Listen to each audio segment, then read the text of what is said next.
Macmillan Audio presents The Story of a Marriage by Andrew Sean Greer. Read for you by Epatha Merkerson. Part 1. We think we know the ones we love. Our husbands, our wives. We know them, we are them. Sometimes, when separated at a party, we find ourselves voicing their opinions, their taste in food or books, telling an anecdote that never happened to us but happened to them.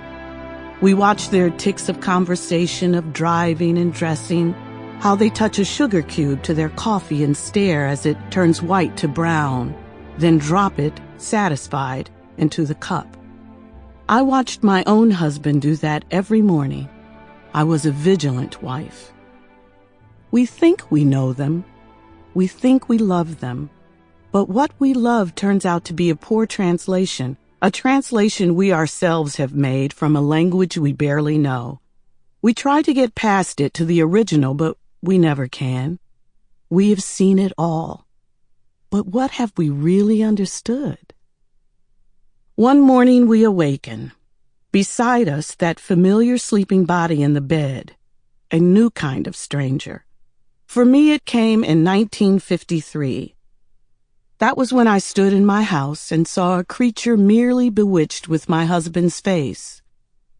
Perhaps you cannot see a marriage, like those giant heavenly bodies invisible to the human eye. It can only be charted by its gravity, its pull on everything around it.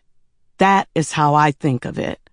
That I must look at everything around it, all the hidden stories, the unseen parts, so that somewhere in the middle, turning like a dark star, it will reveal itself at last.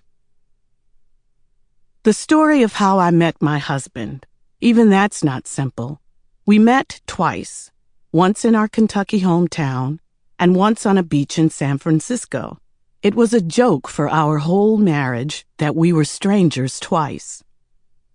I was a teenager when I fell in love with Holland Cook. We grew up in the same farming community where there were plenty of boys to love. At that age, I was like those Amazonian frogs, bright green, oozing emotion from every pore. But I caught no one's eye.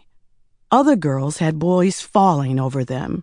And although I did my hair like them and ripped the trim off attic dresses and sewed it on my hems, it did no good. My skin began to feel like clothing I had outgrown.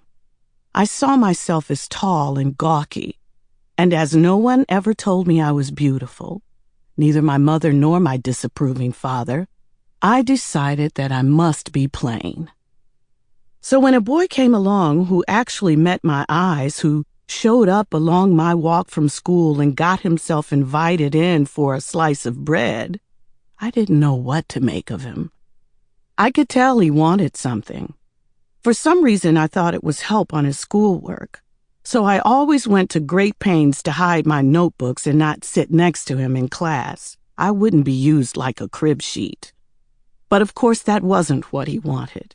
He was always good in school.